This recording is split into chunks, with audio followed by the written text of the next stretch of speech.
So we are also live on YouTube at the moment.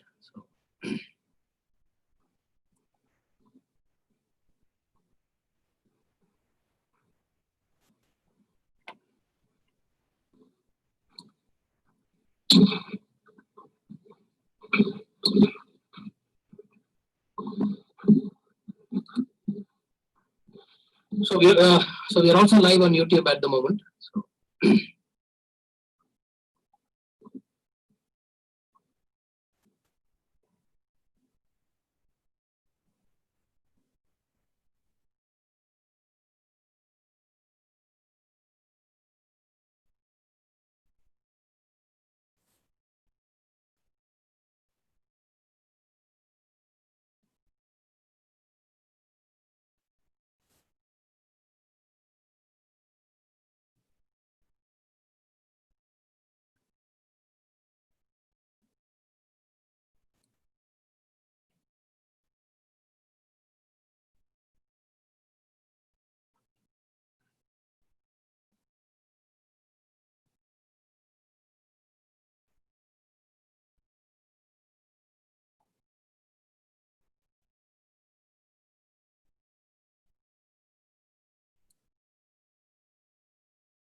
Okay, good evening and a very warm welcome to each one of you on this day. This is conversation 5 of the WEAT conversation series. We also done quite a few webinars that we've been doing across time. So if you want exclusive webinars, conversations, and with the leaders and personalities across the globe and spanning topics relevant to youth, corporates, and NGOs, you could stay in touch with us.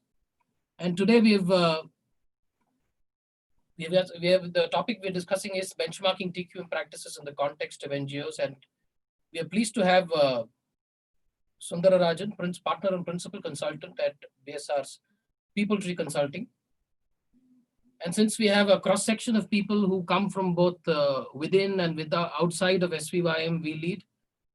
There'll be a short introduction that I will do of we lead before I introduce the speaker to you as well today.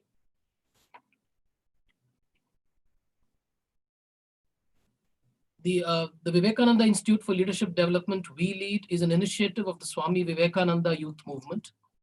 WeLead's mission is developing human and social capital for nation building. And we want to do this by enhancing the potential of individuals as well as institutions across the development sector. And in doing so, we engage across broadly the 4 sectors. In fact, all the 4 key sectors: the government, we work with the government, we work with other NGOs, we work with the corporates, and a key area of focus is youth and community.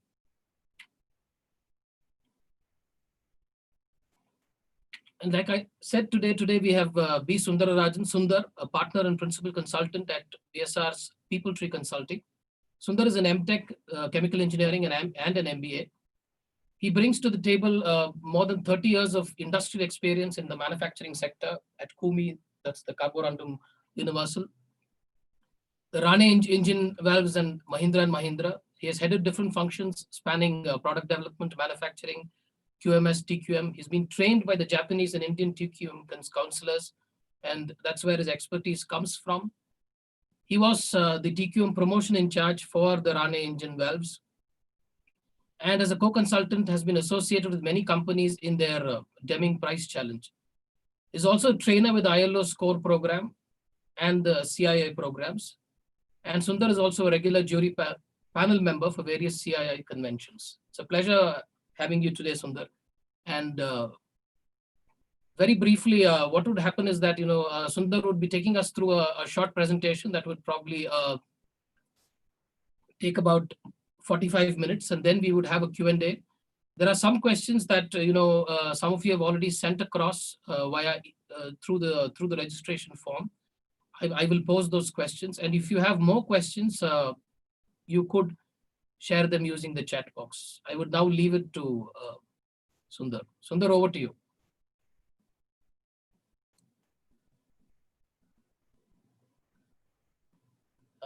Sundar, you'll have to, I think your mic is muted.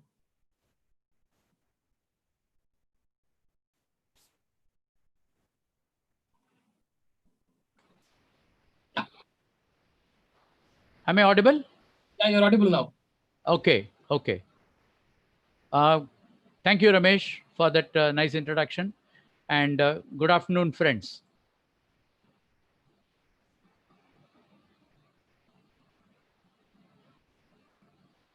Just give me a minute for going live.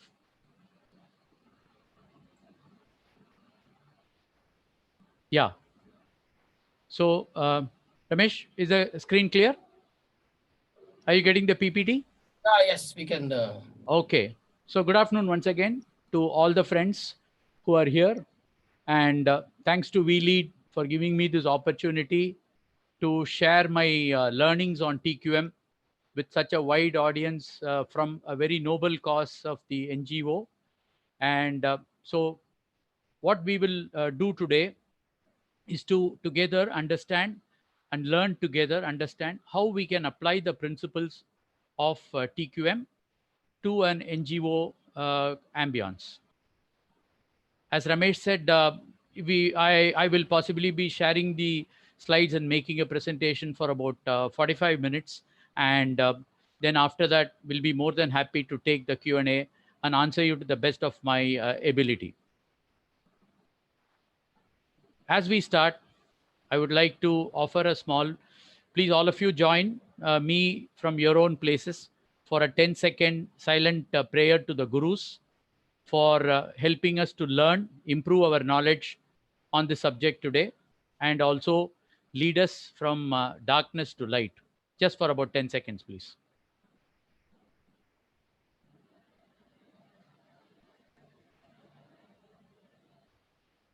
Thank you. As I start, let's look at some of the key success factors for the success of this whole webinar. First and foremost is, of course, the mobile discipline. Even in a face-to-face meetings, nowadays people find so difficult to maintain the mobile discipline. This is an webinar, so I'm sure there'll be much more attractiveness by the mobile. So please try your best not to get distracted so that we can have a wholesome learning. It's just about 1.5 hours when we have to wean ourselves away and thereby make it like this. I've already seen the grid. It's a very heartwarming thing to see so many of you joining us. So I'm sure together we will make this session a very happy and a very lively one, and one of very good learning. What we are going to see today is how the concept of TQM can be applied for achieving performance excellence. An NGO perspective. An NGO perspective comes towards the second half of the session. First, primarily, let's understand together what are the traits of a performance excellence and how we can approach it through TQM. TQM, I'm sure all of you are aware, is the short form for Total Quality Management. So we will understand what it is all about and how can we apply it in an NGO perspective. This is the outline. So we will start with the why. For any learnings that we do, unless we ask ourselves the question of why should I learn this in the beginning, I think the learning is only just a facade. The learning is not from the heart. So we should ask ourselves the question, why TQM? And we go on to the evolution of TQM. TQM has not happened overnight. It has evolved as in many other systems and the science. It has evolved over a period of time. And we will run through some definitions of TQM. And very importantly, the principles and the practices or systems of TQM. And I will cap it by having a short a few slides on TQM in NGO, and then we will move on to the Q&A. But as I start, to make the whole session interesting, let's start with a small quiz. Since this is a webinar, my suggestion is, as I ask a question, you can please memorize the answer or write it down somewhere. We will try to come back to the answers towards the end of the whole, during the Q&A session. Okay? Though they could also use the chat box if they want. Yeah, you can post the chat box, but it may be distracting, so I'm not going to. But you can post the chat box. Unfortunately, I can't be throwing chocolates or anything as a part of the quiz. Okay. So, first is this, Sachin, right? What's wrong in this picture? And Sachin, as a great individual as he is, made this wrong correct, as soon as he was told so. Second, I'm sure all of you recognize this great lady, right? What is so special about the song that she delivered? A very special song she delivered at the UN, right? Third, I'm sure again, many of you recognize Thiruvalluvar. For those possibly who do not, Thiruvalluvar is the great Tamil saint who has put all the knowledge of this world in short verses called Tirukkural. And in fact, you'll be surprised that it's just 1 3/4 of a line, what we call as a couplet, not even complete in full 2 lines, 1 3/4 of the line, each one of them carrying such potent potent knowledge about how one must lead the life in all facets of our life. Okay, the question is, what is the connection between Tirukkural and Madurai Meenakshi Amman Temple? Okay. The fourth one, A.R. Rahman. I'm not leaving any questions behind. The fifth one is, of course, you recognize this great monument, the big temple or the Periya Koil of Tanjore, right? But the question is, where can you find a replica or a near replica of the big temple? Okay.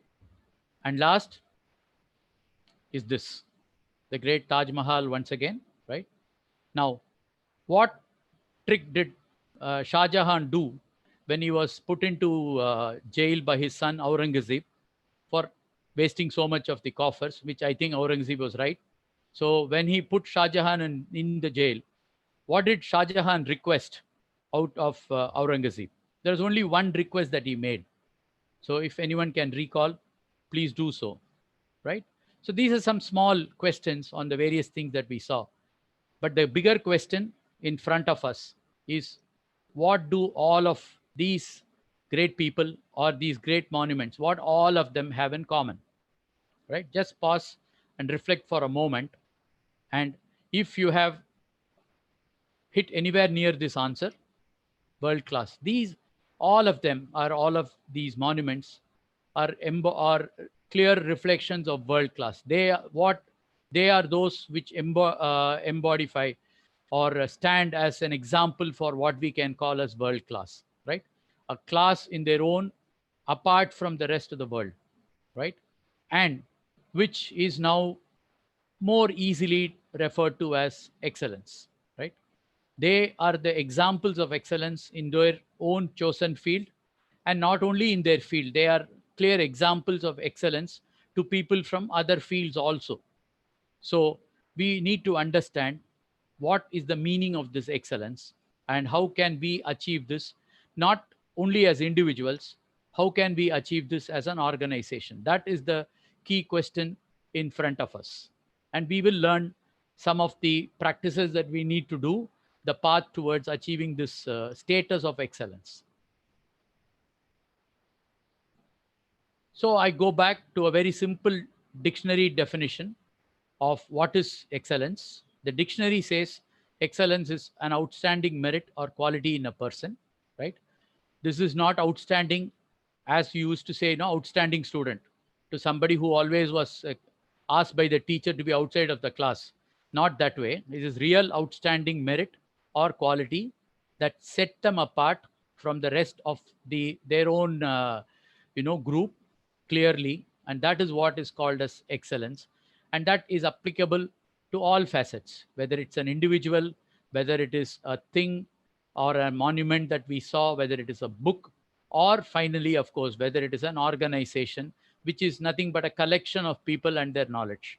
So wherever this happens, wherever you find somebody of outstanding merit or quality, an easiest way by which we describe them in conversationally is to say that, oh, so and so person, he is excellent, he's an example of excellence, right? So there are many such examples.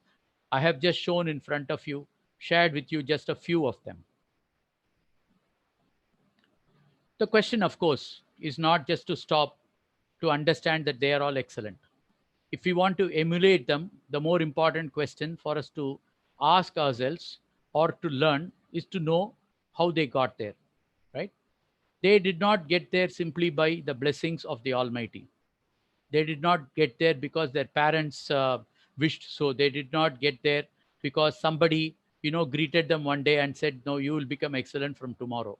No, definitely not. If you can recall their lives, you can recall the amount of effort that went behind the building of these monuments, you will realize that these are not just an overnight things to get to the status of excellence, right? So what are those? Well, let's see a few of those. First, of course, is traits. If you want, as an individual or as a leader of an complete team, or even a member of the team, right? If you want to achieve that benchmark of excellence, then you need to have very many traits with you, right? The first one is, of course, passion. You should have that burning ambition inside you to go to that position, right? You should have the dedication. Passion alone does not make us world class. We should have the dedication. We should have the commitment. Commitment to what? Commitment to that passion. Commitment to do all that is required to achieve that passion, and commitment not to do those that will stop us from moving to that passion. That is also equally important. Not only just doing the right things, also do not do the wrong things, avoid the wrong things is also an equal part of commitment, right? Of course, having achieved that position, clearly you should have humility. Without humility, all the people that we saw there, at any point of time, they reflect humility to the hilt. Some of you might have seen the recent video of Sachin during the Guru Purnima, right? Where he simply dedicated all his achievements to three people, including his guru, Acherkar, right? So such is the amount of humility. No one can emulate Srimati Subbalakshmi for humility. For all the achievements she has done, okay, the humility she carried right through was clearly the a benchmark for all of us. And of course, discipline to follow all that is required to be done, discipline to keep on the track towards achieving that excellence. These are just some of the traits that come to the top of my mind. There are many more, of course, right? These are some of the very clear and very important traits that one must possess if you need to get to that level. In fact, as I mentioned, it's not only for the individual. As a leader of the entire team, if you want your organization or your team to achieve, you need to have that passion, like what Rajaraja Chola had, right? They have the passion to build such a temple for Lord Brihadishwara. Okay, so such kind of passion is required in you to get to that position. And of course, not only traits, There are many practices that should actually corroborate the traits that we have. For example, learning, rigorous practicing, right? All of us, again, would have heard, how A.R. Rahman, irrespective of time, goes into his studio and gets into his practice, right? So, practicing, then going on to areas like fitness, right? Even fitness of mind as well as fitness of body are very, very important for you to achieve that status. Not only that, you should be constantly evolving and innovating. You cannot stop with what you learned yesterday, because seriously, somebody will overtake you, and no longer can you be the benchmark for excellence, right? At least in your period, you should definitely be constantly evolving, learning many things. For example, as Srimati Subbalakshmi did, not only our language, she learned songs in so many languages. She learned so many styles, and she evolved into so many styles of singing. Okay, always innovating and combining, making one of the most original fusion music in order to achieve that status. And last but not the least, we should be willing to learn from mistakes. As you can see from any book on excellence, right? One of the key points that they touch upon is to learn from mistakes, because mistakes teach you much more than your successes. So it's very important for one to learn from mistakes and do the PDCA, rotate the wheel of PDCA. Therefore, you can keep moving on in your life. What is this PDCA? I'll hold it the secret for some time. We will see about it a bit later. So both the traits and the practices, once again, these are just a few examples of practices. These together are what enables a person or a team to achieve this level of what we are calling as excellence or world class, right? Now, if you look at a slightly more elaborate definition for excellence, one of the things is to do the right thing at the right time in the right way. Okay. So not only doing the right time or the right way, you should also know what are the right things to be done. It's very important. The right intersection of all these three rights is what makes for excellence. Okay. And as I said, evolving, innovating, etc., etc., not to stop with what you know. Don't become obsolete. To do some things better than they were ever done before. Either it could be by yourself, or it could have been by somebody else, unless you keep doing so, right? The best example for this was Sergei Bubka, the great pole vaulter, right? At one point of time, I think he held almost 9 out of the 10 world record heights. His name used to appear 1, 2, 3, 4, 5, 6 up to 9 in the list of 10 highest pole vaulting jumps ever made. Why? Because he kept on pushing himself, even though he could not see anybody close to himself. He said, my shadow is running close to me. Let me surge ahead. And that's why Sergei Bubuka is possibly Sergei Bubuka, kept on surging from one heights to another. And to say it in a Dilbert way, very simply, excellence means excellence in leadership, excellence is innovation, and so on. Or very simply, excellence is simply excellence, right?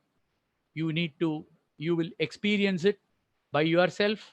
You will experience it, or others will experience it in you only when you achieve that status. They'll automatically be sensed by those who are with you. So is this concept of excellence, is it applicable only in organizations? Sorry, only in individuals? Definitely not. As I said, it is as much applicable in teams, as the examples of the great monuments showed us, and from there has moved on and has also touched the business organizations to no mean extent, right? Some of the examples that could come to your mind will possibly have this. Tata's, our own example of excellence in India, right? Then the TVS group, standing for excellence in many, many ways, right? My mom, who used to live in Madurai at the time I was born, always used to tell me that if a TVS bus comes to a bus stop, People used to adjust their watches to the time that is displayed on the bus stand. It's such kind of perfection. So this kind of concept is not something that we need to learn from the bullet train. This is always existing in our country by practice by organizations like Tata or TVS, as a reflection of excellence. And of course, we have international organizations who have currently become the model of excellence, like Google, right? Apple, leading the way with their innovation and learning, as we saw as one of the examples there.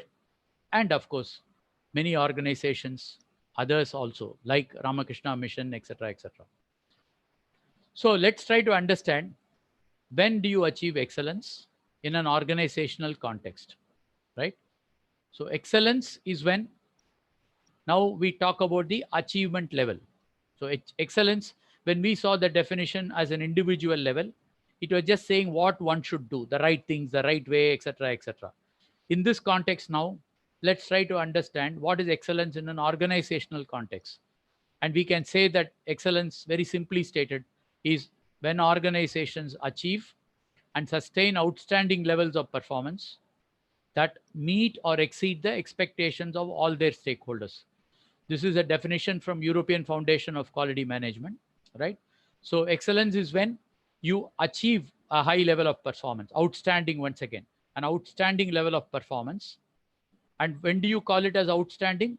It should meet or exceed the expectations of all their stakeholders, right? So it goes beyond what we normally call as the customer. This definition brought into limelight the shift from an individual, a customer, to the stakeholders of the organizations. So when you move to that level of achievement, and not only achievement, the very important aspect that one must remember is not achievement one time. It is achievement and sustaining it over a period of time. If you recall all the organizations that we have talked about, all the individuals that we have talked about, right? You will recognize that they did not achieve excellence for one day, not just in one concert, not just in one innings, right? They achieved excellence repeatedly, right? They did achieve excellence repeatedly, and they demonstrated that they could achieve and sustain such an outstanding level of performance, right? That's what is called as excellence. Okay. And practically, what are excellent organizations? The excellent organizations are those, right, which have a clear understanding of who their stakeholders are and what they expect. First of all, that clarity should be there, right? Of course, you can see in the definition that they should meet or exceed the expectations, right? So you should have that. You should develop strategies to achieve or exceed those expectations. We talked about doing the right things the right way, etc., etc. What are those right things? What is the right way, right? And what is the right time to do such things? This is what is known in the business world as strategy, right? So we should develop strategies to achieve or exceed these expectations. That's another important aspect. Thirdly, by doing so, right, achieve excellent results. And lastly, demonstrate, right, that you can sustain this performance in the future by showing the causes of these results are understood. We already saw the traits and the the practices in the case of the individuals. Now these are the enablers, or these are the causes that give that status of excellence, right? In the same way, by showing sustenance, we should, the organization, to demonstrate that they can sustain this performance in the future by showing the causes of these results. The key word here is in the future, right?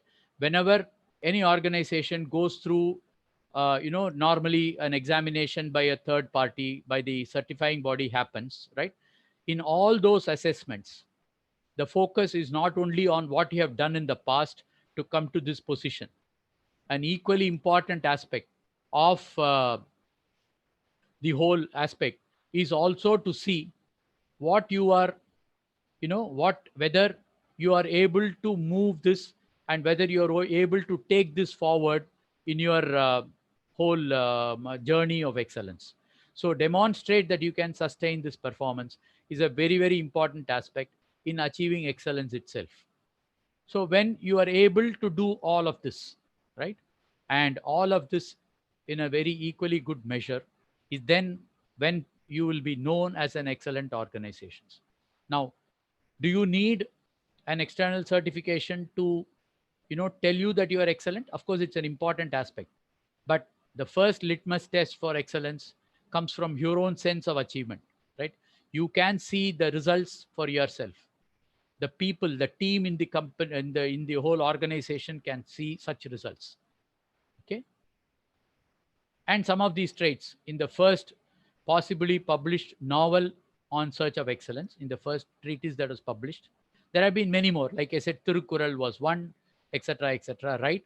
We have very good books, and our own this one like Manu Shastra, which told what should be done by individuals to achieve this excellence.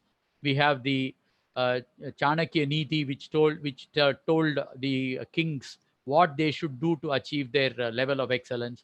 There have been many, many such books. In an organizational context, Tom Peters was the first one who came up with this very beautiful, energizing treatise called Search of Excellence, where he outlines many traits of an organization, right? The wordings are different, but you will understand that there are many things very similar to what we have been talking. For example, a bias for action, right? Not only knowing the strategy, actually executing it is very important. And therefore, books like Execution by Ram Charan, etc., followed, right? A bias for action is very important. Close to the customer. Be very close to the customer and expand it to close to the stakeholders, right? You should provide your people with both autonomy as well as entrepreneurship. Both are important. You should provide them with autonomy and entrepreneurship. Achieve the productivity of organization through people, right? You might have many. In a manufacturing context, we normally say 4Ms or 5Ms: men, machine, methods, etc., etc. But as you will see, the first M that comes is men, people. So productivity is achieved through people. Excellence is achieved through people. And the leaders must be hands-on. They must be value-driven. And very importantly, the organizations must try to stick to their knitting. You may expand, but if you proliferate beyond your own comprehension, you will start losing the touch of excellence. So better you should stick to the knitting. And very importantly, have a simple form and lean staff. This is what you will see once again in the individuals, right? Whether it is a Tendulkar or whether it is Srimati Subbalakshmi or whether it is A.R. Rahman, right? Any of them. They are also very easily you can see for their simplicity, right? So such an organization should also have a simple form and a lean staff so that the communication is stronger, the message, the unifying forces can act on the people very well, and so on. Of course, very recently, this was followed by another excellent book called Good to Great, right, by Jim Collins. Somewhat similar, talking about the same aspects like leadership, right? First about people, then confront your brutal facts, right? That you will have certain difficulties. You are going to be challenged by, you are not the best, right?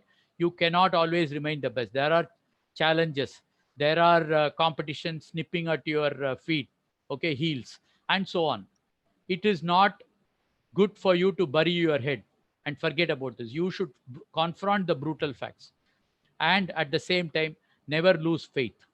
If some of you know the story of Sachin with Glenn McGrath, you will recall that this is a clear example of Sachin confronting the brutal fact that McGrath actually had a measure of him at some point of time, but he never lost faith.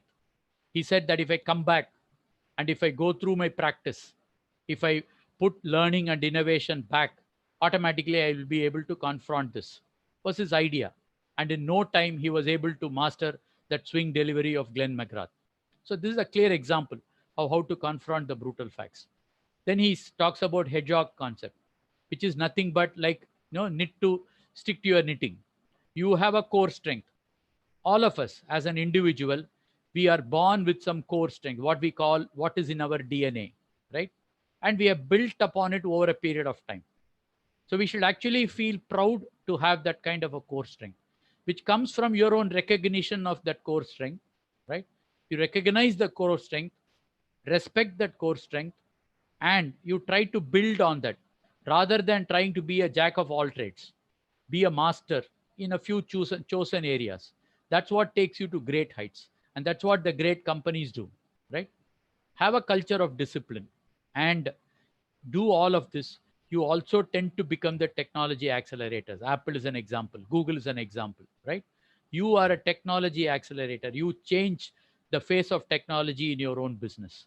So all of this need to be imbibed and demonstrated by an organization to achieve that level of excellence, right? Can everyone do this? Yes, of course, they can. If they have the will and the strength to do this, I'm sure many organizations can move in these directions. And as I said, it's not doing this once. As Aristotle himself said long time ago, okay, excellence is not an act, it is a habit. And it comes from what we repeatedly do. That's what become ourselves. And therefore, it's not an act, but a habit. The organization also has got to demonstrate this. Like I mentioned about the case of TVS, right? If one bus came on time, it's not excellence. But if every bus, every time was on time, then that is what is the hallmark of excellence, that somebody recalls. I only hearsay to that fact, but still I can recall that every time I talk about excellence, right? And much closer, a great explanation about excellence spoken by this great leader, Mr. Shivasailam, Sri Shivasailam, Chairman Emeritus of TAFE.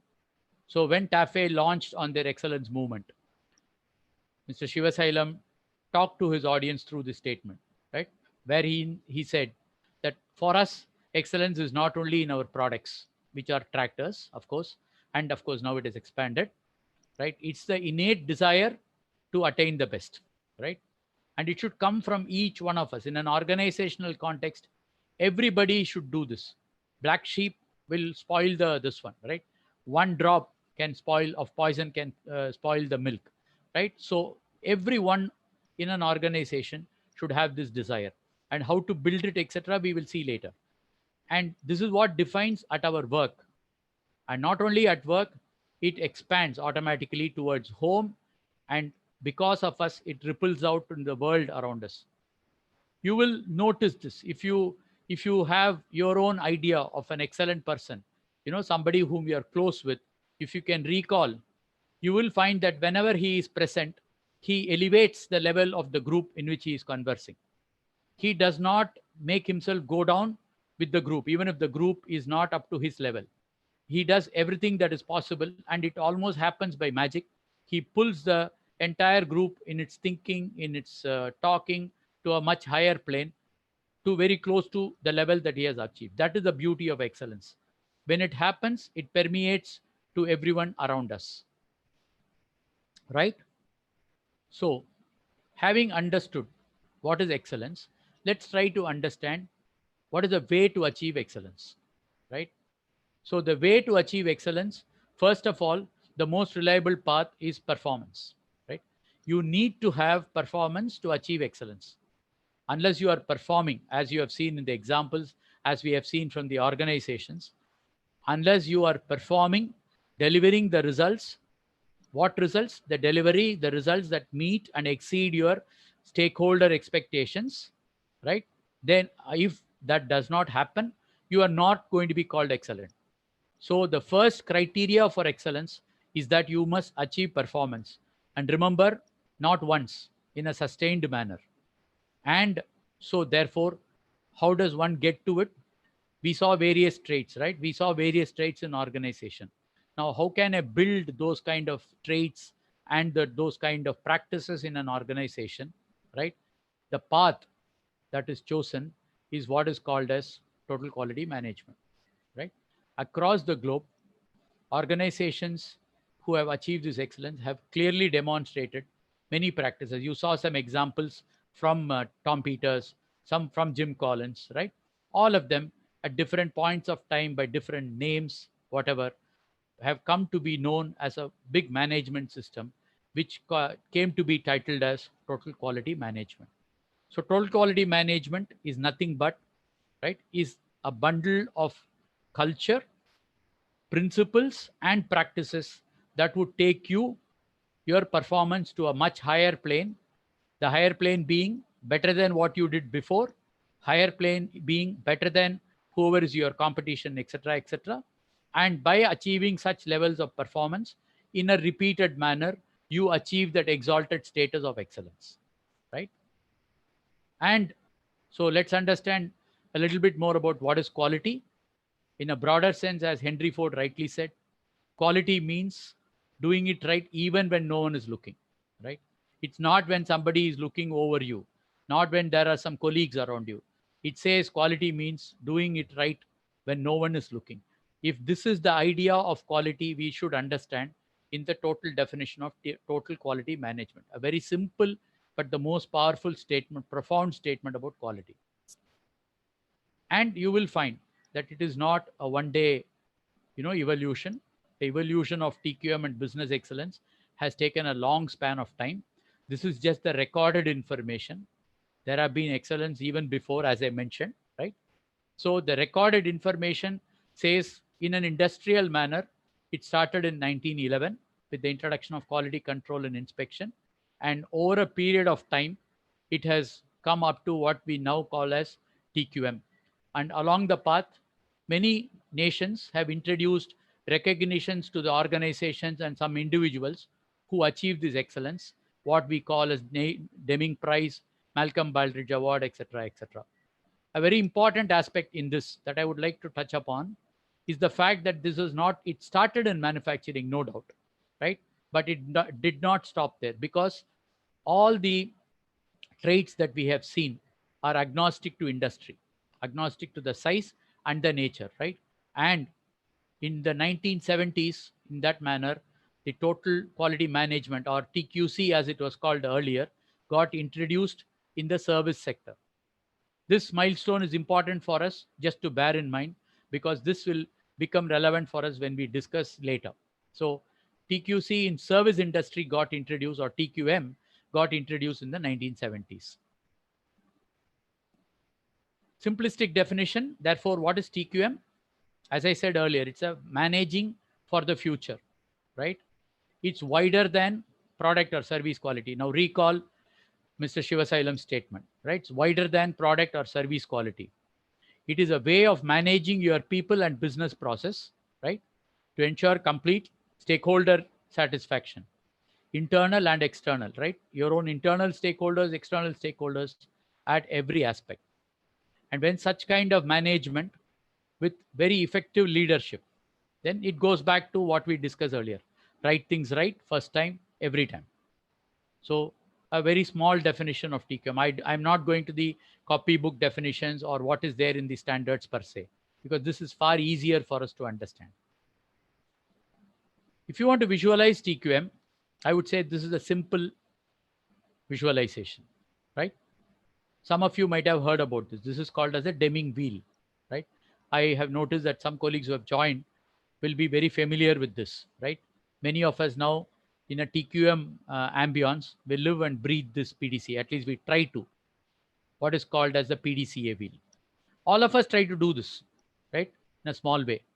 What I can call as the wrong PDCA circle, which is please don't change anything, right? Whenever somebody wants to come and tell us there is a better way to do, our first reaction is please don't change anything. Now, this is the nemesis of excellence, as you have seen. So what is the right approach? The right approach is plan, do, check, act. In whatever you do, right? Whether it is a small day-to-day work or whether it is a big strategy changing the organization, unless you have the culture of a plan, do, check, and act, okay, you cannot demonstrate some of the traits that we saw. Act is nothing but learning from the right, learning from the wrong. Okay. D is nothing but the passion for execution, right? A bias for action, as we have seen. Check is nothing but monitoring the results to see whether they meet the expectations of the stakeholder. So none of these quadrants serve any purpose independently. They are strongly linked and it keeps going. That's why it's called as a PDCA wheel. It keeps moving ahead for an organization to spiral up in its performance and go towards excellence. It's very important. Okay. Now, let me move into more tangible things, like what makes up for a TQM organization. As you see, like in the puzzle, there are 4 major components. The first is culture, which is the building block. The second is principles. The third is systems. And the last is the methods, right? We should never get this wrong, in the wrong direction. It should always culture first, principles next, systems third, and methods. You should follow this, right? And one of each of them reinforce the other. They interlock with each other and reinforce the other. So let's see them one by one. What is a culture? Culture, as you will understand, is the way we do things here. Okay, that is a very simple definition in management of culture in an organization. The way we do things here, it is something that you can sense if you walk into an organization. Okay, people don't have to tell you. People don't have to tell you, sir, we do cleaning every day. The minute a visitor comes in, he can sense that this organization will give anything to do to maintain its workplace by the concepts like 5S, right? It's people centric. Culture of an organization should be people centric. And there is a trinetra for human resource involvement. It should be followed. First is trust, not just belief in your own people, because I'm sure you'll understand the difference. That belief is changeable. Trust is solid, right? It is bedrock. So you should understand this difference. Communication, which is a two-way. You really mean something when you say, and you are willing to listen, not just a one-way speech from a podium. And third is real respect, not just a facade, not nodding your head when somebody is saying, showing you're respecting them, and say something else at their back. Actually respect everyone in the organization, right? Then you will build a great organization which shows where people of human resource will show involvement and very openly have transparency. Be clear. Tell everyone right from the strategy, what it means to you, right? Up to the last person should understand why you exist in business and what you want to achieve, not only tomorrow. He may be doing something of a daily job, but we need to tell him where we are going and why do we want to achieve that status. Then he gets energy, right? So that kind of transparency should be there. We cannot live in the world of the story of the 3 stone cutters. Okay, it should be transparent. The purpose of what we are doing should be well known. Once the culture is known, we move to the principles. What are the principles, right? Let's understand some, right? So when you hear the word principles, right, some of these pictures should spring to your mind, right? And as Dr. Abdul Kalam talked about dreams, right, I would say principles are not what we live for.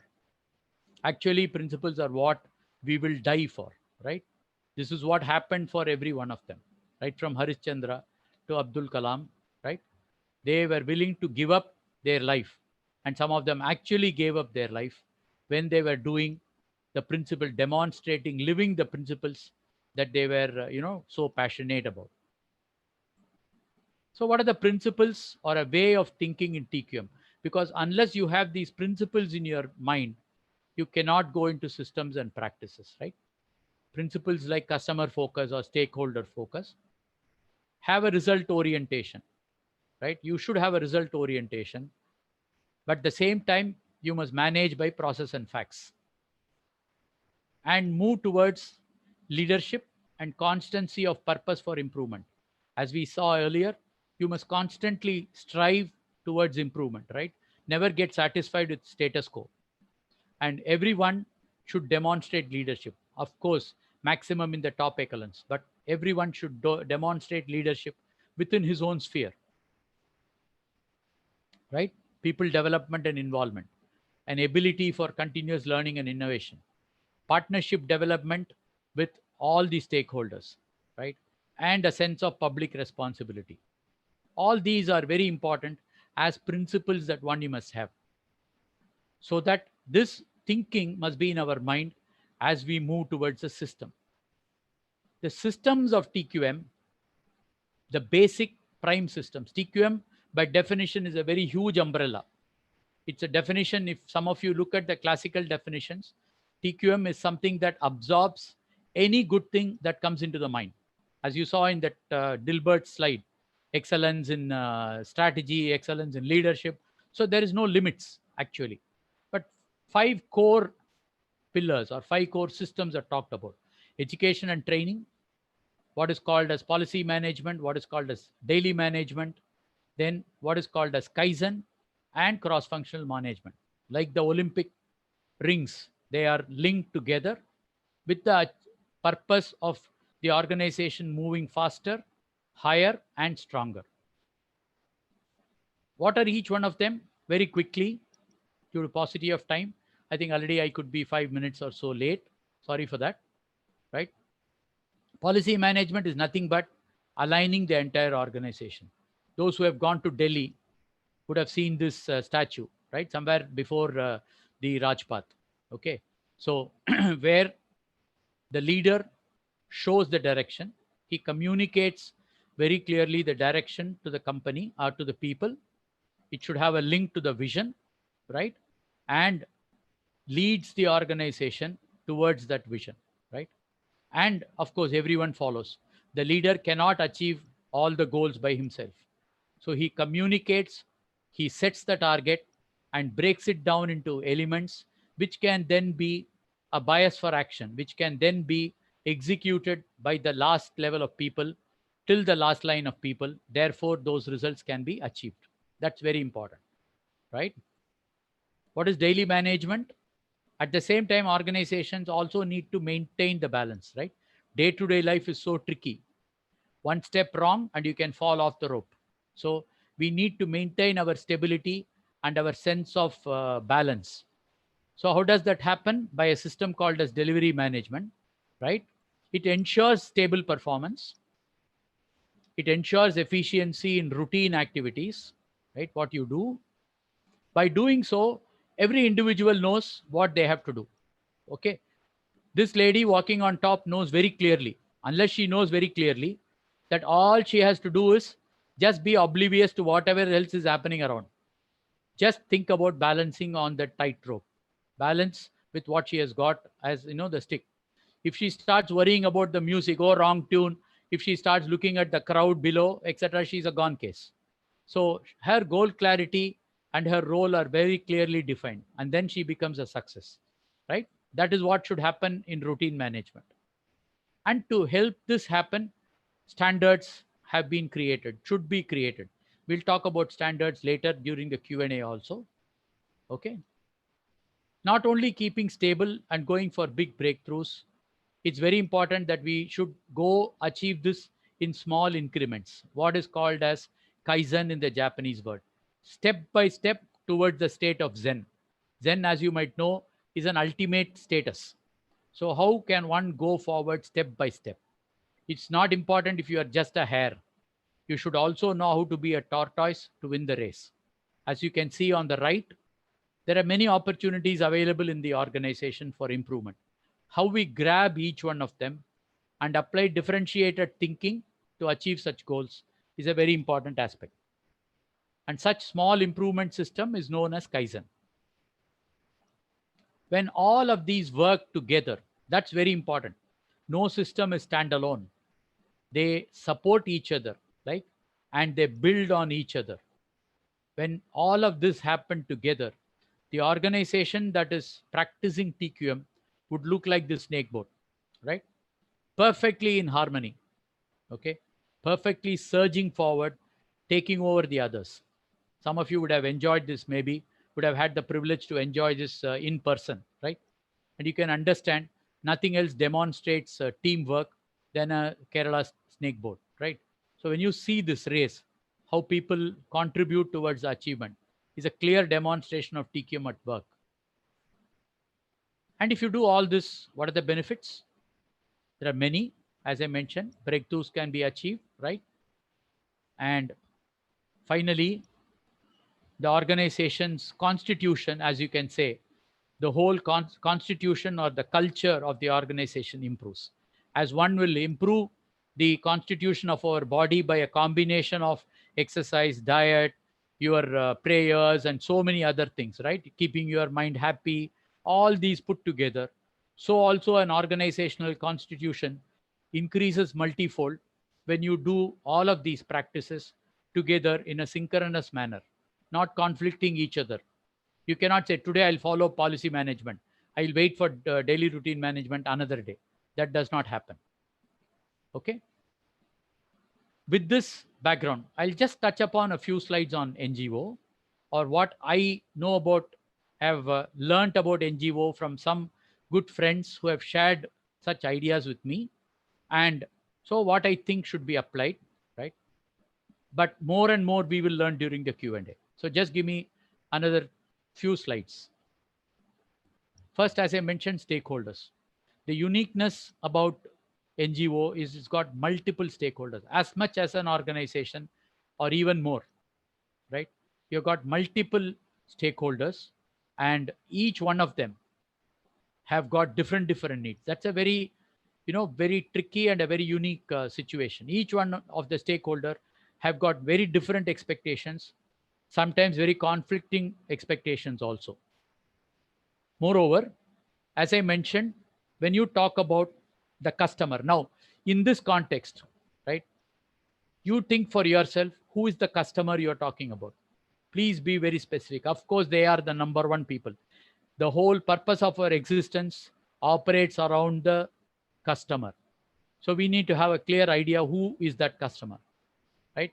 And when you have such a view of who is the customer, right, we should do everything else around improving that particular customer's satisfaction or that particular customer's expectation. That's very important, right?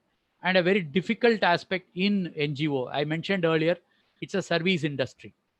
Some of you who know about TQM or who have a background in the manufacturing organization may even be thinking, how can this become applicable, right? Now, it's very well applicable, demonstrated in manufacturing organizations, because you know about the individual customer, right? Here, the difference is the customer, as I said, in the service industry, a big difference is that the customer, it's a face-to-face with the customers, right? That's a very, very important aspect. Sorry about it. So the customer, we should understand. We'll talk about this in the Q&A. The organization itself, right? This is a typical organization chart that I have made, okay? May be applicable to some of you, may not be applicable. This is a typical proper organization chart for an NGO, right? But what I have come across or come to know, it's very, very varied. It's very large to very small. There are many who are employed, many who are voluntary. So how am I going to apply all these total employee involvement principles? There are very permanent people in the organization, in the NGO. There are people who are also very transient, project to project. So how can we expect to apply the principles, right? You cannot copy paste. We cannot copy paste the practices. We need to adopt and then adapt to our organization, right? So some of my suggestions, which you can start with. Of course, you need to have Kaizen, policy management, and routine management, right? Simple things to start with is like workplace management, right? What is called as the 5S. How to keep your workplace good. How you can help the society to keep its place good is very important, right? Not just clean. How we can make the whole workplace or the living place very efficient. Eliminate the waste all around, right? And many practices like process mapping, understanding the voice of the customer. These are all entrenched practices in a manufacturing scenario, right? But the same can be easily migrated. And in some of the literature that I read after, I got this opportunity, I've come to understand that many of this are equally applicable and have been applied successfully by many NGOs, right?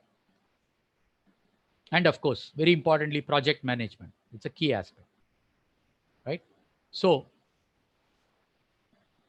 these are some of the main factors, right? And if you think of implementing TQM, my foremost suggestion to you or an advice is don't sprint, right? You are running a marathon. TQM is not a sprint race. It's a marathon. And as was said in that book, right? You don't sprint the marathon. You need to build a good strategy. You will have your troublesome points of time. It's not just 100 meter where you start like an arrow, like a bolt, right? In the figurative sense, and you end up as the first. You need to have staying power. You need to have a clear strategy. Unexpectedly, somebody will go by your shoulders. So you cannot give up. All these that we have seen of traits in an organization or an individual has to be surfaced to win the marathon, right? So please bear this in mind. I'm sure some of you may be energized to implement TQM or at least good portions of it. But please remember this, it's not going to be a sprint race. So I sincerely appreciate your attention and participation. Now, hopefully there are many hands that have raised. Some have already raised, as Ramesh indicated. Okay, now I leave the floor to Ramesh. Rather, I would be on the floor along with Ramesh to take your questions. Please. Sundar, thanks a lot. I think that was a very, very succinct presentation on what TQM entails. I think given the how vast the subject is, I think this was a fantastic summary. Sorry, I overshot by a few minutes. I could have done better, but sorry, I got a little bit energized. Not at all. I think that's perfectly fine. Thank you. What I would request the audience, if they have questions, you can quickly type them out while I ask the questions that I've already received.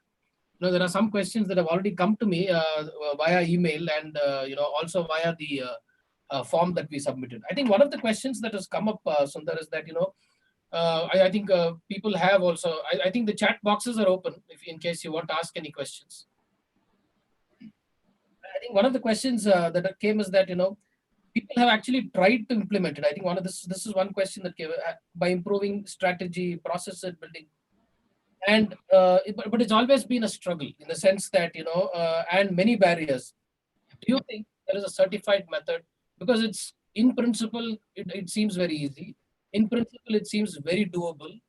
But when you actually put it into practice, there is this tremendous I don't know if it's inertia, if it is this is what it is, but there is so if you can cite some examples of how you could break inertia, for example, in an organization, or what can be done in terms of that. I think that is what the question. Sure, that's I think is a very practical and a pragmatic question, Ramesh, from whomsoever has asked this, and it's there in many people's mind. It's not been a journey of roses for anyone who has introduced. That's why I said you have to run a marathon. It's not a sprint race. Okay. So all the organizations that have implemented, right? There are many frameworks for implementing TQM. I have only touched upon, some of them which I picked up, and they have very good commonalities. We have the Deming Prize framework. We have the European Foundation for Quality Management framework. We have Malcolm Baldrige National Quality Award framework. Now, all of these frameworks, in one way or the other, in one lingo or the other, touch upon the traits that we have talked about. Okay. So they talk about the traits that we have seen as crystallized by, let's say, Tom Peters or Jim Collins, and a few things that I touched about. So it's not going to be an easy task, right? It has to be imbibed into the organization. It has to be built slowly. And as I said, it is a culture that you have to build in, right? Remember the culture point that we talked about. So it has to be seeped into the organization. That's why it's called strengthening the constitution.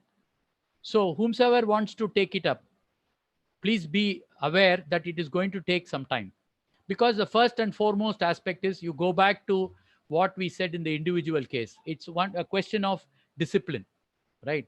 And you will understand that discipline is one of the most difficult traits to, seep into either individual or in an organization, right? So, but it's not when I say discipline, it's not stifling. This is another aspect, right? We must understand. So, if you start building from the culture, what happens sometimes is organizations try to copy paste from another organization. Now, if you want to, let me give some few examples. And for example, if a company A wants to adapt TQM now, okay, in a manufacturing sector, they look around for who is the, in India, who has got it. Luckily today in India, not luckily, by sheer hard work. There are close to about 36 to 40 organizations who have even got the Deming Prize. There are many more who have got the EFQM type of award. So we normally visit somebody to learn. If you simply copy paste that into here without understanding the culture behind it, you cannot practice. Some of you may be aware about Toyota production systems. Where many companies fail in implementing is because they think it is a bundle of practices. It is not so. It is the culture that comes first. So if you have started imbibing and you found it difficult, please go through building the culture first. The few points that we talked about, understanding, trust, cooperation, etc., etc. And this, of course, starts from leadership. Any big management change like this starts from leadership, right? So, of course, it is also there are brilliance shown bottom up, no doubt about it. They energize the people around them. That's why this the statement made by Mr. Shivasailam, right? It will seep from one person who has imbibed excellence, it will seep into the next person around him. So this will happen. It is also a good contagious. We are talking about a bad contagion today. This is good contagion. It will take time. We need to seep in. We should start with culture, is my idea. Don't give up. Never ever give up. Yeah, Ramesh.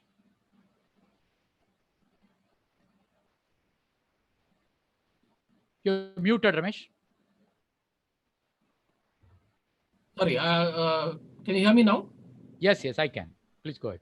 I think I don't know if you can see the chat window, but there are some allied questions which I'll quickly, yeah, please. I have not opened the chat window. Sorry. You can go ahead and lead me through it, Ramesh. Questions which I'll quickly club together. One is how do we implement TQM in field level at field level worker level?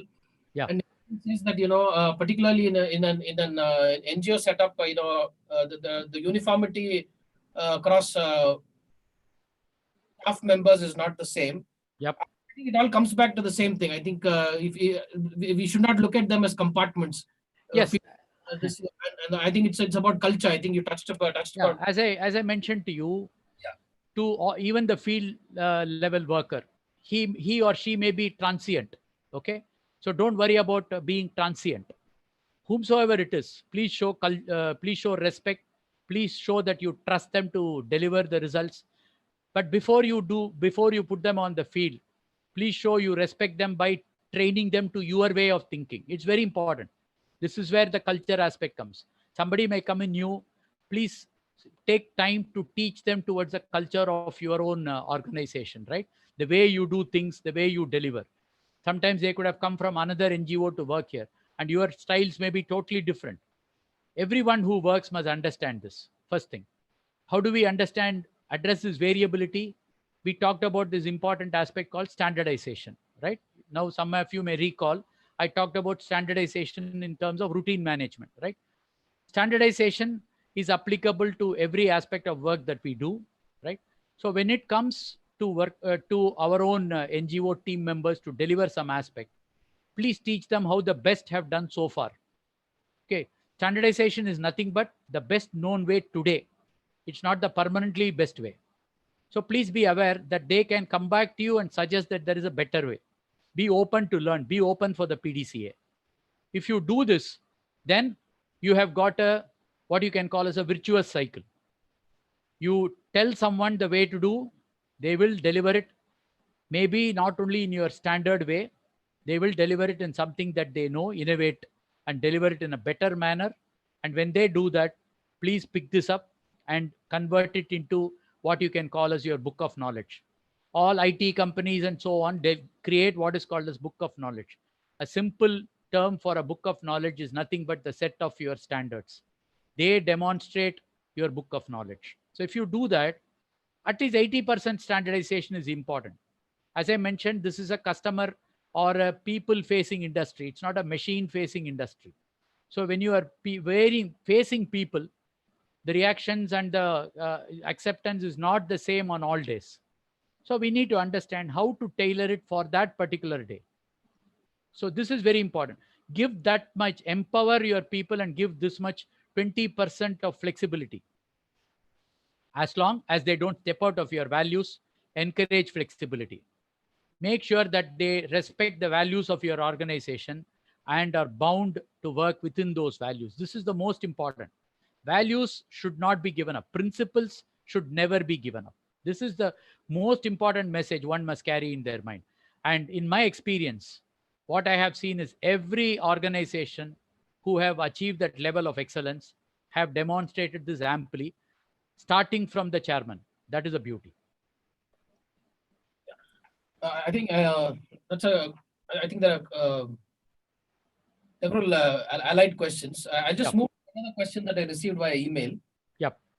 I think it's a question directly for you. He says, during your implementation, what are the key pain points and challenges? I mean, in implementing it, if an organization wants to start this, I mean, Yes. you mentioned about it being a marathon and not necessarily a sprint. Correct. But at the same time, when you start implementing it, what do you think are the levers that organizations need to be managing closely as opposed to managing all of it at the start of a implementation cycle, for example? I will just touch upon a few factors are there. I'll just at least touch upon a few important factors. The first one is the organization to recognize the purpose of doing this or taking up this TQM. We are in existence, right? Now, why should I take up TQM today? Should be clearly known to everyone in the organization. It should not be done at the whims and fancies of one top individual. It should not be born out of your golf club discussion or something like that. It should not be done because you want to match your neighbor who is running an industry and who has achieved this prestigious award. You should simply adopt. It's not so. You should have a purpose behind doing this. You should have an objective of doing this. And this is the first thing one has to set forward. And it should not be remaining in the minds of a few people. Remember, T in TQM is total. Total means entire organization. So everyone in the organization must know this purpose. This is number one. Number two, don't copy paste practices from outside. Suitable to your business, to your culture, what you can do. That's the question that we saw earlier. Why NGOs cannot adopt everything that is being done by a manufacturing organization is because some of them fall flat in your situation. But trust me, the same points exist. Even manufacturing organizations today operate a lot with migrant labor. They are very transient, right? How can we ask them to, absorb these is very important. Sorry, guys, let me just take a swig of water.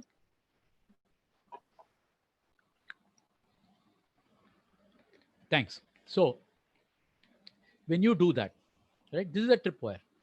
So to bring people in, another tripwire is to get involved everybody. Give them education and learning about what you are going to do. And like what we have seen, some of the facets of TQM, some are common to everybody, some are unique to some departments, etc. Please tell them so. And then try to understand where the company is today, where you want to go. Similarly, every individual function, where they are and where they want to go. Make it clear to the individuals so that they can start thinking collectively, right? Collective thinking is very important. Remember the boat race that we saw. If everybody wants to outshine the other person, the net result will be the boat will be in the same place or it would have sunk. So we should understand the collective goal, and therefore people should do whatever is possible in their skills and competence to move towards that. So that kind of delivering very specific education and training is another important aspect. And very clearly slice up the practice. Please understand what are the things that we are going to do. Don't try to do everything at once. You made a mention of that, Ramesh.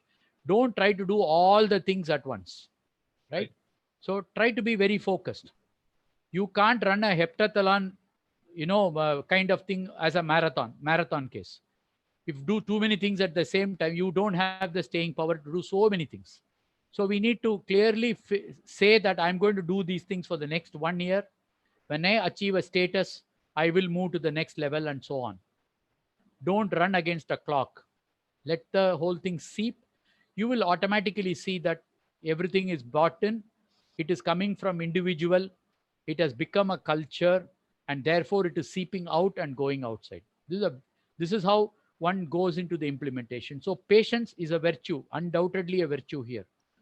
A strategy of implementing TQM is very, very important. As much as your business strategy, have a clear strategy for implementing TQM and get everybody's wholehearted, this thing of when they come in. Even as somebody joins, please teach them that this is what it is. Let them feel that you are a TQM organization by your demonstrable practice so that they will also change their culture. These are very important. Like we see, Ramesh, whenever we travel abroad, we always stand perfectly in queue. We stop the car perfectly on the red light. You touch your shores or the airport, I can't understand. Like Dr. Abdul Kalam said, we don't know where all of that has gone out. Why? Because the ambience, the culture around you is not allowing you to operate in that. So also in the organization. Thank you. Yeah, I just I'll belabor that point where you said about, I think that there are several questions that are popping up in terms of, NGOs having volunteers as employees or people Sure. who are, engaged for a specific program, temporary and all that. Sure. The point that you're making is even if they are temporary, even if they are volunteers only, yeah, I think the whole idea is that all of them are contributing towards the same single cause. absolutely. They must be told that. Of course, they come to you for some achievement of their own, maybe sometimes it is just individualistic in nature. Sometimes as this thing as earning some salary, of course. But it's our the responsibility to tell them the bigger objective behind the organization and why we are doing it. And it's not going to take much time. Sorry to have cut in. Yeah, go ahead, Ramesh. Even if they go out of the organization, they go as ambassadors of our organization, not Truly said.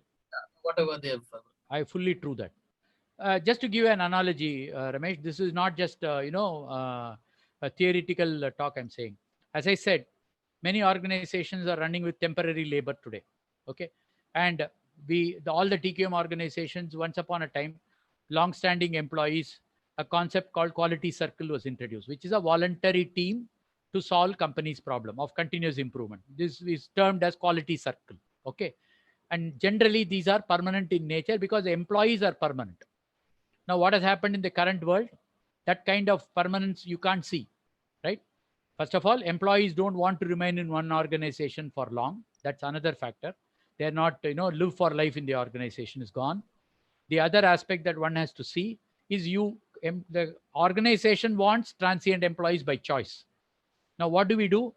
Don't force a quality circle into them because they are transient. But what is very important for you teach them, if you saw the last bit I called Kaizen, right? Small improvements. And you saw the right-hand side, there are many pebbles, the bottommost pebbles which are small in size. Now, every individual who comes in will have a bright idea on how to do things. We cannot decry that brightness in them or that innovative streak in them to teach you how to do something better. Please respect this. And if he comes up with an idea, sir, why are we putting a poster like this? Suppose you put a poster like this for our campaign, it will attract, right? So that way, let us try to learn from every one of them and keep improving. Do you do that, you are demonstrating respect, and therefore his buying into the organization becomes stronger. And for all you know, a transient worker may want to become a permanent one. I fully understand. So every practice is tailorable to the situation. Yeah, so I just wanted to, I think even I missed that. You might want to, stop sharing the screen. I think it's only a small strip, Understood.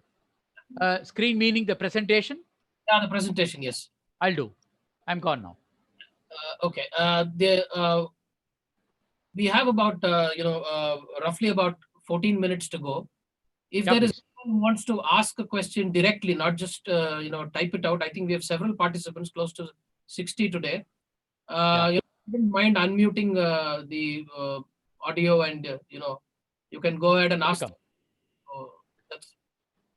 Is there anybody who would like to do that? A show of hand? I'll be very happy.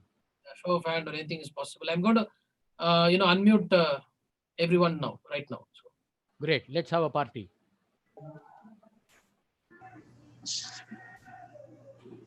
Hello. Yes, please. Yeah. Do you have any case of any Who's talking? Rajendra. Yeah, this is Rajendra. Yes, I Rajendra. just wanted to learn from you. Ah. Do we have any such case in India by any civil society who have applied and shown any social change, especially altering attitudes? So I can vouch for serving industries who have done this and who have changed their culture, etc., etc. Right? With my limited knowledge of today, I have not been, I'm not in a position to tell you exactly a few names of service organizations. There are many. There are many civil societies. Pardon me for my limited knowledge. I'm not able to give you an exact number. But what I could sense from the information on the net is even organizations like UNAID, etc., have applied these principles of TQM very clearly to improve their performance and improve their, the people's buy-in and so on and so forth. There are some case studies to TQM application in the right in the NGO sector itself, which I could see. So I'm sure this can be done. If you meant by civil society, are you talking about an NGO situation or you're talking about the society at large? No, I think he's referring to civil society organizations in general. Yeah, okay. Definitely can be done. Definitely. There's no doubt about it. There are some case studies, of course, in the web. Today, the web gives you the first level knowledge. There are many case studies. I by myself is not able to do. They may not have won a Deming Prize. They would have applied by themselves. They would have done like something like the EFQM and so on and so forth. And I'm not able to recall, but I can think of some service organizations, in the public service domain who have done this, societies who have got to this level of excellence, and maybe along with CIA and so on and so forth.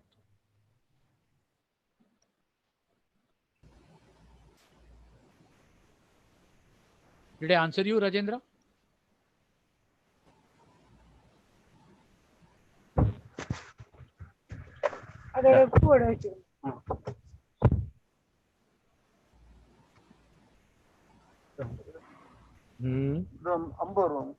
Yes, Mr. Dore Rajan, you're on.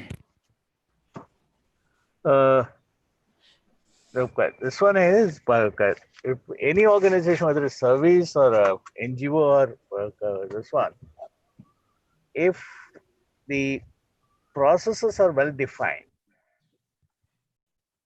you can actually make the people to work as per the process. One of the issue in our what I've seen in the country is that we don't define the processes, and where it is left to the people oriented and people dependent, and the processes are defined and then done by the person who is doing the work. It is more so in NGO, and hence it is always felt that we cannot do a systematic or standardized way of working. That's number one.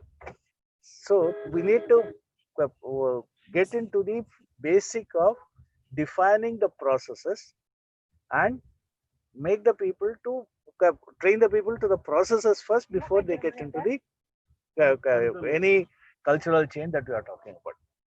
Yeah, Okay. you're right. Culture is nothing but can I just butt in here to add to this? And what I learned from one of the sharing that I had about NGO, a very important aspect is, and which is true even in a shop floor situation, such processes need to be evolved along with the actual doer, which is also a very important aspect. I think if that is done to augment to what you rightly mentioned, if we do that, then the strength of the standard itself is enormous. That's it. That's what I was coming to. So as you mentioned, culture is as what we do and as the people are. Hence, before that one, we have to create that habit for it, which has become a. But then, before that one, I must look at the behavior, and the behavior becomes a habit becomes a culture. Yeah. And for all these things, we have to look at the thinking, as you rightly mentioned in the beginning itself. That is, we have to work on the thinking of the people, and so put that thinking in that mind. That's a very the connection that you have made. It's very nice. And I hope the NGOs will start looking at it, because it's driven by the passion than by the process. The NGO, most of the NGOs are driven with a passion rather than with a process. And how they translate their way of working from, of course, passion is very essential, no doubt about it, and how they can bring the processes as a part of that passion. Process becomes a passion at least for some time. That's all I have. Thank you. Sure. Thank you for that support and the timely support. Ram Prasad, I have unmuted you. I think. Yes. Yes, sir. Yes, sir. Thank you, sir. Sir, I had a question. So, excellence, as you have described, it is a marathon, and it definitely requires a lot of energy and investment in terms of efforts, time, and resources. Yes. So, when an organization wants to grow, or in terms of size, like excellence also needs resources, and scaling up or reaching, expanding the reach also needs resources. So, so you would always advocate investing more on excellence rather than increasing the scale, right? You would always prefer excellence over scale, right? Boss, no. Scale meaning what? Business scale you're talking? Like suppose an NGO is having say 10 offices in a state. Yeah. Now it wants to go to 100 offices in a state. Yes. So that will require more resources, more time, more people. So organization may have two paths. Now it can decide whether it wants to focus more on the excellence, or it wants to focus more on expanding its reach. So which one would you? No. Yeah. Okay. Good question. Now, expanding is an organizational choice. It's being done for a certain this one. But remember that once you have implemented certain, first of all, excellence by itself does not require such a level of monetary resources, etc. That is required for you to implement it or sustain it. Whereas the expansion that you're talking about requires a lot of monetary resources. So at that level, it is not competing so much. Okay. Number two is focus. So focus. If you have got the same team to focus on both, it's a dilemma, no doubt about it. Therefore, many organizations, you have things like TQM Secretariat, etc., who will do more and more focus. 80-90% of their time is focused towards driving or championing TQM. Less time on this. Similarly, therefore, there could be somebody who's focused on the expansion, is another aspect. Third aspect is today you have come to a crossroad. You want to expand your reach in terms of offices to get better business sense is very important. For example, if you say, right, you're already having certain practices in your organization. My first suggestion is please make it very clear that this is an organizational priority is this of expanding, but it is not going to be at the cost of the practices that we have implemented. That's very, very important. Tell people very clearly, you cannot excuse that I cannot give kaizens because I am, busy with expanding. Give your ideas with respect to expanding, right? Give your ideas in different things that you can do. This is very important. So the most important aspect here is to put the wedge, what we call as standardization and daily routine management in place. Accept the fact that you will remain stable for the moment and focus on the expansion aspect. But as you expand, even for your expansion project, please apply TQM principles. Please do a good PDCA and so on and so forth. So sometimes all that I would advocate is, should you do all the 100 in one shot? Can you do 25 at a time? Learn from each of the 25. Therefore, you improve in the next 25 so that you can do a 50-day work in 25 days and so on. That's the mindset you should have of continuous learning and innovation, period. It's not one at the cost of another. Never. You cannot allow things to deteriorate. Now, after expanding, if you say, now we start practicing TQM, so let all the 20 branches go to dogs. No, definitely not. How TQM can help you to keep flying in those 100 branches as much as you do it in one is the most important. Please bear this in mind. Yeah, I have a hard stop at 5:30 because I saw yes curfew at 6. I need to get back to. Yeah, Ramesh, can I come in? This is Mudre. Yeah, Mr. Mudre, go ahead. One last question. Yeah.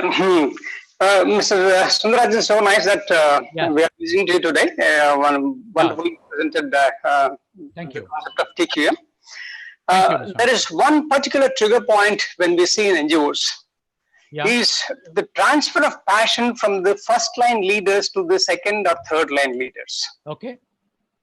Now, as Mr. Dorarajan very rightly put it, unless there is passion, you cannot continue forward. Definitely. Right? And in almost all the NGOs I have seen, it is mostly people dependent who promoted the NGO, right? And they brought this NGO into existence because they identified a particular pain in a particular segment of society, right?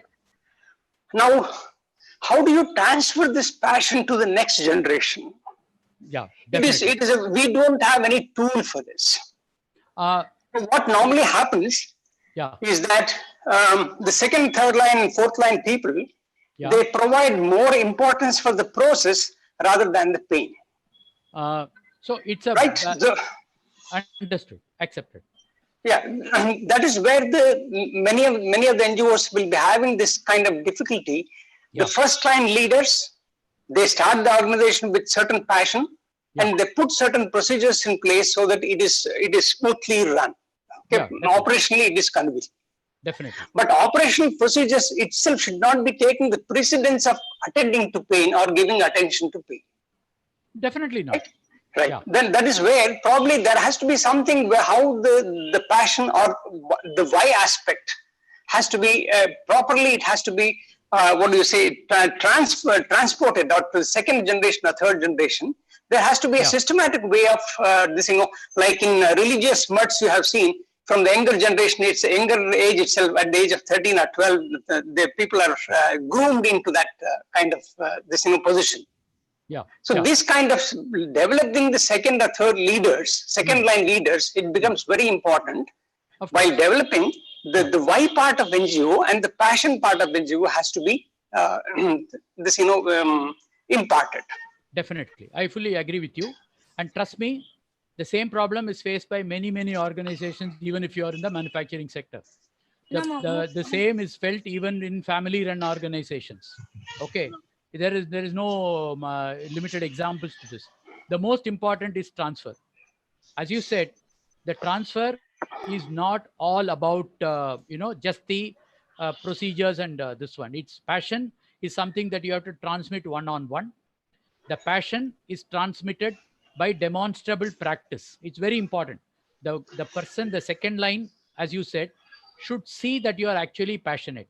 There are stories abound where some of the friends who are present here will, corroborate me, where someone like a CEO spends time with a quality circle, spends time on the shop floor with a first-line worker to actually listen and understand what he has done. So if you demonstrate to the second line that you have showing respect, you communicate your vision very clearly to them, they actually take it forward. So this is a chain. The chain is as weak as the weakest link. So this chain of transmission has to be followed by everyone by practicing this communication as well as respect shown, so that and demonstrating that you actually believe, not you're giving lip service. There are also some CEOs who have felt happy just by giving away some awards, but not to be seen any other time about TQM. That is not demonstrated practice. The commitment shown is by the time you have invested. They say that is the biggest.